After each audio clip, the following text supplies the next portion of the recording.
Hallelujah. Hallelujah. Hallelujah. Hallelujah. Hallelujah. Oh, muhle uNkulunkulu nangalesikhathi bazalwane. Amen. First of all, let me greet our senior pastors, Pastor I no Pastor E. Siyabonga kakhulu ukuthi sibe nani futhi egameni likaKristu Jesu waseNazaretha. Amen. Then once again, let me greet our fivefold ministers, and thank you once again to our program directors in the name of Jesus. Praise the Lord. And let me also greet bonke abazalwane abanathi lana kule ndawo. Siyabonga kakhulu ukuthi kunezinto namhlanje esizoyicwaba esizothi no more turning back kuzo ngegama lika Jesu waseNazaretha. Onke ama forces sizomelana nawo namhlanje ngegama lika Kristu Jesu waseNazaretha. Hallelujah.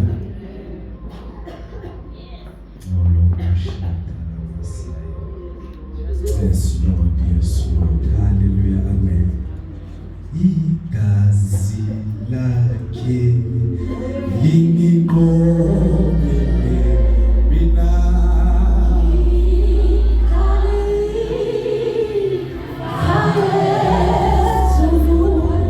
Igazi lakhe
Gracias.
ngoloshi, abanye ngabe bathola ama-accident, abanye ngabe bathola ukugula, abanye ngabe benebafa.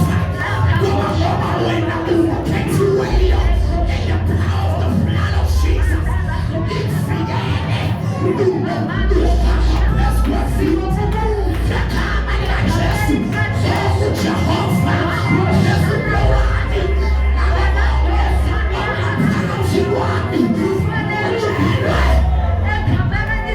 yakama likaJesu.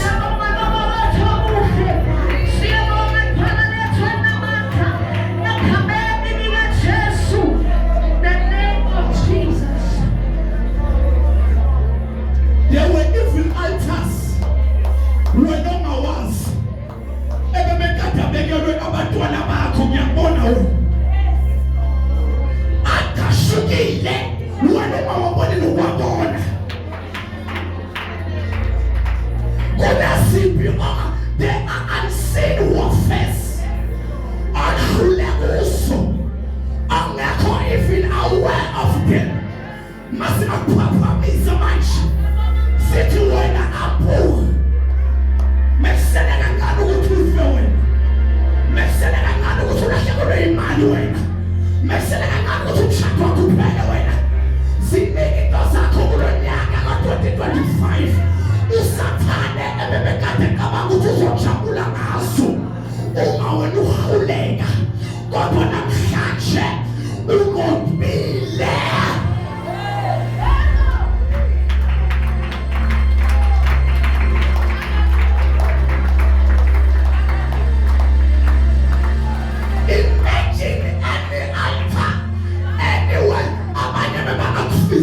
Nokuba ngabe uphi ukhona lana, abanye nishadise nokushadisa, mebafungile bathande kuzushadisa. Abanye you got your promotions, mebafungile bathi will never receive your promotion. Abanye you receive your house, mebafungile bathi will never receive your house. Kunama ayipase bebekade bekiwe wena ongawazi namhlanje uNkulunkulu ufuna simbonge. Shayisana kakhulu umbongo Jehova, shayisana kakhulu umbongo Jehova. Thank you Jesus, thank you Jesus, thank you Jesus, thank you Jesus. For my chest, for my chest, for my chest, for my chest, for my chest.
Hallelujah.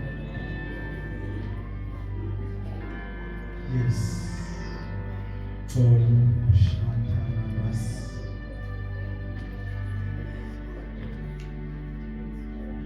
Yes, Lord. Isaiah chapter number 42.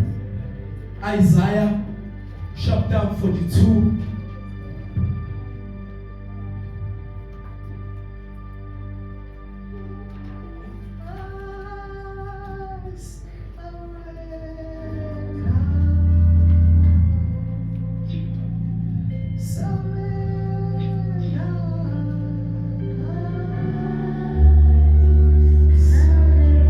Surrender all unto Him.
Verse number 9. Incwadi ka-Isaiah chapter 42 verse number 9. Izinto zakuqala zifikile. Izinto zakuqala zifikile. Sengimemezela izinto ezintsha. Manje sengimemezela ezintsha. Praise the Lord. Futhi izinto zakuqala zifikile. Sengimemezela izinto ezintsha. See, the former things have taken place. Yikho ngamanye amagama esane yasiyafika. Makada uthini manje? Ngizimemezela zingakaqhamuki. Uthi manje kunento ufuna ukuyimemezela uNkulunkulu phezu kwempilo zethu. Uthi ufuna ukumemezela into entsha. Ngiyanizwisa zona. Ngiyanizwisa zona. Chapter 43. Chapter 43. Verse 18. Yes. Khona indatsha uNkulunkulu afuna ukuyimemeza phezu kweyami impilo neyakho phezu kwebandla. Ufuna ukumemezela indatsha wabesakudala. Funda. Ningakakhumbuli izinto zakuqala. Ningakakhumbuli izinto zakuqala. Ningazidli ezingaka. Ningazidli. Never meditate upon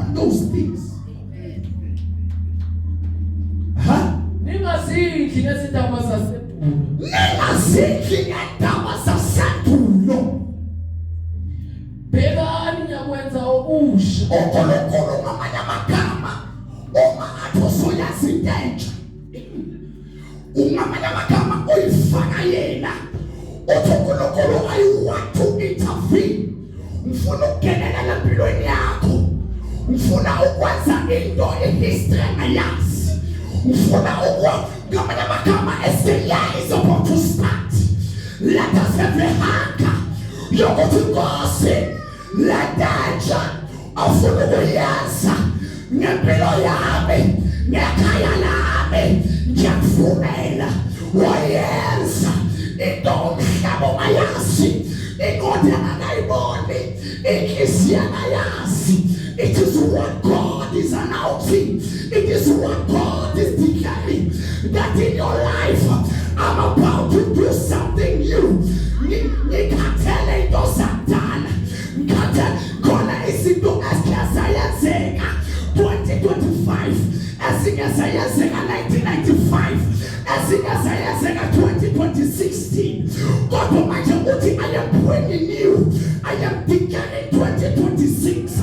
As I am declaring 2026, I want to declare something new upon your life, upon your family, upon your finances. God in danger, I release you. God in danger, Amazula release you. Wayabukela mokolo, uthi mama noma yini angiyazi, ingodo yamayazi, kodwa inside me I can feel ukuthi khona in danger.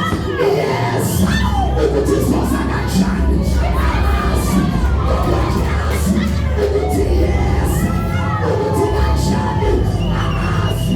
Noma beshelena, noma khulume wena, awena mazwi wakhulumayo awabulele muva, awenza umsebenzi. uNkulunkulu namhlanje uyadikela phezu kwekhala lakho, phezu kwabantwana bakho, phezu kwama-finances, phezu kwenkondo yakho, phezu kwe-health yakho, kuyo wonke umzimba wakho, spiritual, physical, financial, kuko konke. Uthi I want to do something new. Get ready, get ready. And when you get ready, forget about the old things. It is the end. Namhlanje khona into zishaya phansi, sithi it is the end. Khona into ezakudala.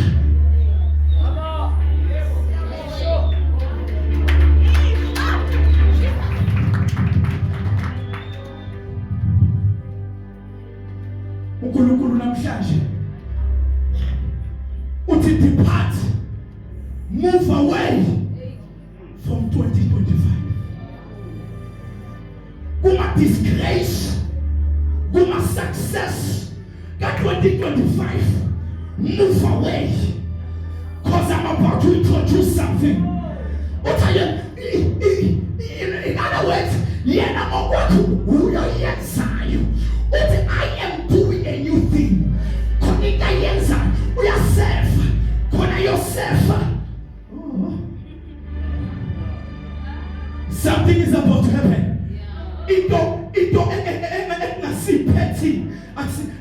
It's not a usual petty, but it's about to happen. God is about to release it. 2026, something we are entering into. Unyaga wobuse, celebrate unyaga wobuse. Utukulu now. It's time to accelerate you. But now I want to do something new. As I'm about to do something new, I want you to forget those past things, because now I'm about to introduce you to something better, something very good. In the way I come on, in the way come on, you're like to prepare alone.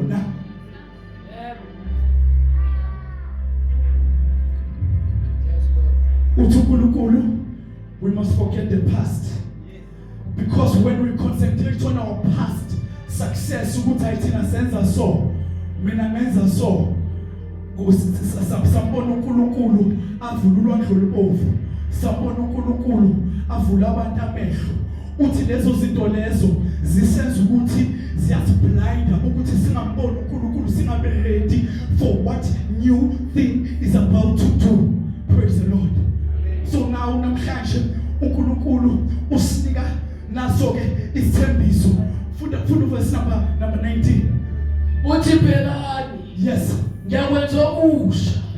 Ngiyaqhamuka manje. Uyaqhamuka manje. Ngithi ngiyakwazi na. Yebo, ngiyakwenza indlela ehlane. Nebifuna kwahlonga sibi. Izilwane zasendle ziyabumdumisa. Bheka la. Uma athi. Do you have it in English? Uthi it shall spring forth. Ngamanye amagama kunento engeke ize ihindrishe this new move, this revival that God is about to bring. Uma methiwa kunama forces afuna ukuhindara any progress in your life. Uthi uNkulunkulu lentsha ayihindare ngoba izospringa forth. Uyayazi into masespringa forth. Yile nto afiphe uthi uNkulunkulu manje ngehlisa anointing ukuthi ningafishwa ilutho. Ayikho into wena sokufipha bazalwane. I mean that there's no hindrance. Kholwa, believe. Uyabona manje le atmosphere ilungisiwe ukuthi wena ube ready to receive. Let uNkulunkulu ayikhulumayo wamkhona uNkulunkulu umathi no weapon formed against you that shall prosper. No hindrance anymore, no blockage anymore. No more. It's the end. It shall spring forth. It shall come. Something new is coming. Holy danger as I everywhere yakho.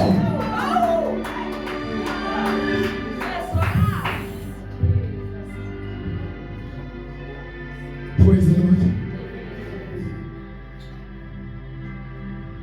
His mercies are new every morning. Something new God is about to do. But now there are these few things. Kunikeve mfuna siyithathe manje. Ngoba Romans sesiyafunda manje. Romans chapter 8.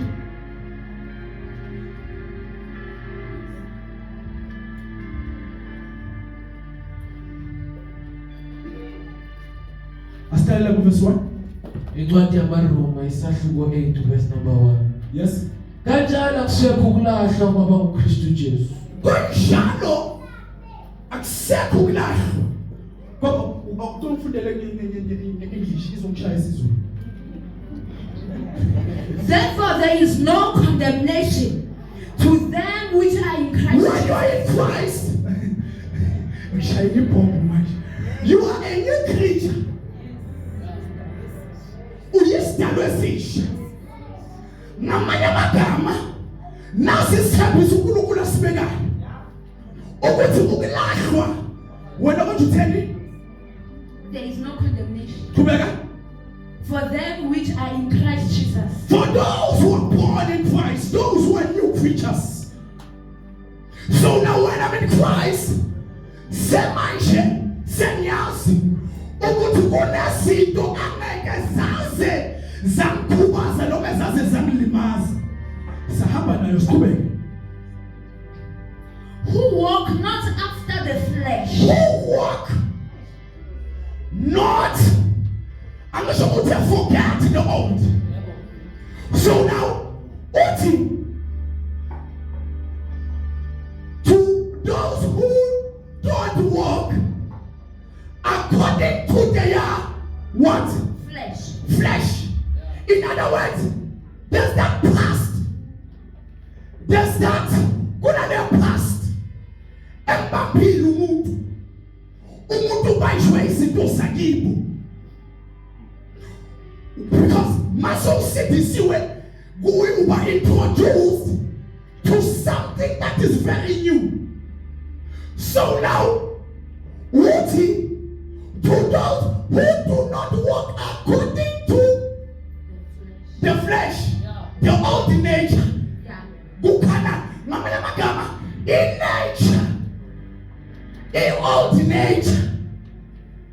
noma ubudala bethu kukhona ngamanye amagama there's a ruling force ngaphakathi komuntu. It's either you are controlled by a force which is called sin. Sekathini mzala manje ngokunjazi manje. Ngiyeza nayo manje. But now, the sentence. Who walk not after the flesh, Who walk not, but after the spirit. So there's flesh this side. Ngiyazi ukufundisa nje uyayifundisa malunga amankosi. Angalahlekanga Kristu. Ngaya ngikho lost. There's an old nature and there's a new nature. So now, what's in it? those who walk not after the flesh, Yeah. but after the spirit. Yeah. For the law of the spirit of life in Christ, Yeah. Jesus, Yeah. has made us free from the law of sin and death. So, ngamanye magama ipasi yakho le ethiwa usemabambeleli kulo uma sengiselwe kabusha my newness noma ubusha bami kunento enkhululwa kuyo liberated. We are free from the law of sin and death. Share it up. Verse 3. For what the law could not do, For what the law could not do, in that it was weak through the flesh, God sending his own Son in the likeness of sinful flesh, and for sin commanded sin in the flesh. Funda verse 3 ngesizulu. Ngokuba lokho okwehlula umthetho Ngokuba kunezinto ezihlula umthetho. ngokuba ungenamandla ngenxa yenyama Ifunde kahle futhi. ngokuba ungenamandla ngenxa yenyama Yeah. wakwenza uNkulunkulu ngokuthuma indodana yakhe ifana nenyama yesono nangenxa yesono walahla isono enyameni. Uyabona ukuthi lempilo entsha esiyamukelile leyo mpilo leyo iyenze inyama noma iyenze amandla wesono. uKristu wenza amandla wesono ukuthi angabi he weakened that power ukuthi ingabi. In other words, when I am a new creature kune force engeke yaze yasebenza ngamanye amagama noma bangathi ama-signal asebenza kanjani, but when now, in other words, there's a law that can never work when you are born, when you are a new creature. Yes. Kunama-laws ama-mthetho, right? Laws that never functions when the person is operating under the new nature. But if singafuna ukumove from the old nature, si-operate to the new nature, lelo sizomangala si-operate nama-laws ala ku-flesh bese lawa ama-supernatural laws of the spirit, ama-laws kamoya awakhona ukusebenza emandleni ngoba siyekela sayeka unature ukhanani. Verse 4.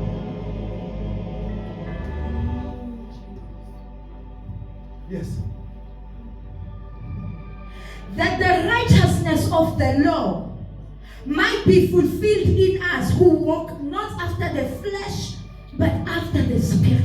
Uyabona ke manje ukuthi in order that the righteous requirement of the law might be fulfilled in us, who walk not, you see, ukuthi immediately when I'm in my past, no more when I'm operating in my flesh, or when I'm operating ayikwenza dala.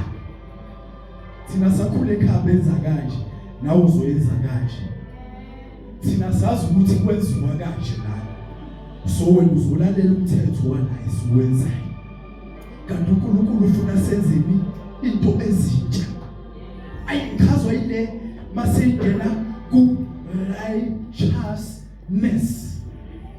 Praise the Lord. Futhi.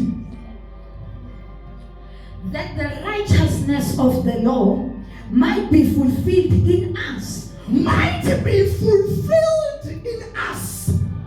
Those who, in other words, ukulunga kwami akusukulunga kwento akusimvelo yami kodwa yi-nature entsha. It's the newness that I found in Christ.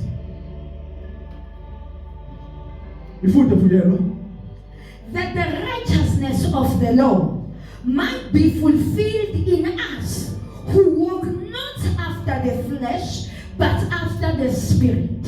Verse 5. For they that are after the flesh, yes, do not mind the things of the flesh, but they that are after the Spirit mind the things of the Spirit.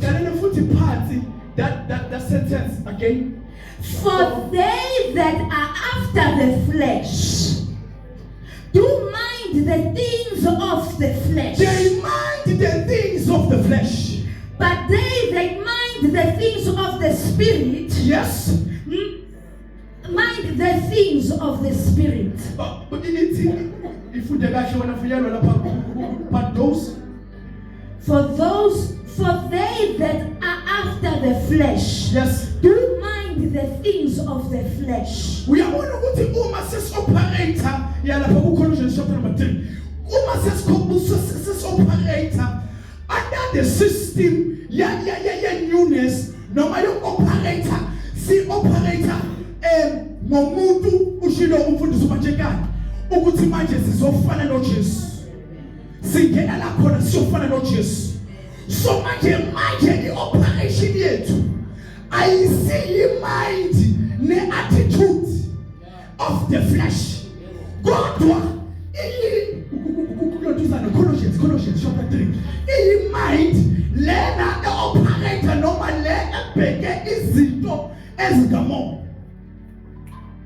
Yes. Colossians 12. Put on therefore, yes, as the elect of God, as the one you. There's something now that must be put. Yes. Put therefore as the elect of God, yes, no, holy and beloved bowels, yeah, of mercies, kindness, humbleness, of mind, meekness, and long suffering. Verse 14. Or 13. Verse 14. Forbearing one another, yes, and forgiving one another. Yes. If any man have a quarrel against any, yes, and even as Christ forgave you, yes, so do also ye. As the verse 14. And above all these things, yes, put on charity, which is the bond of perfectness. Yes. Praise the Lord. Hallelujah. Amen. Hallelujah. Amen. Amen. Hallelujah. Amen. Kunezindlela ezimbili. It's either we are functioning in the flesh or we are functioning in the spirit. Newness always comes when we allow the Spirit to function under the Spirit. Because there are benefits. Praise the Lord. Asipaka misizanya tina sonke. Oh no.